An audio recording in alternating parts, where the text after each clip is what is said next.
কি বন্ধু, কি খবর? যা গরম পড়েছে, খালি হাঁসফাঁস করছি। এই গরমে কিভাবে বাঁচবো বল? এখনই যদি এত গরম হয়, আর 10-20 বছর পরে কি পরিস্থিতি দাঁড়াবে বল? পরিবেশটা একদম ধ্বংস হয়ে যাচ্ছে রে বন্ধু। কি করা যায় বল পরিবেশের জন্য? কিছু তো একটা ব্যবস্থা কি আর করবি বল, নিজেদেরই সচেতন হতে হবে, সকলকে গাছ লাগাতে হবে, না হলে এভাবে আস্তে আস্তে পরিবেশ ধ্বংস হয়ে যাবে। ঠিক বলেছিস। চল চল, লালটুকে একটা ফোন করি, ফোন করে ওকে ডাকি, আমরাই শুরু করি।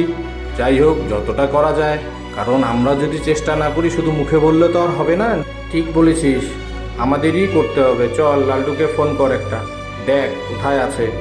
দেখ দেখ।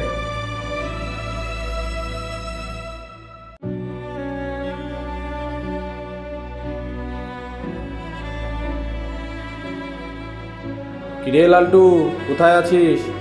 আয়, তোর বাড়ির পাশে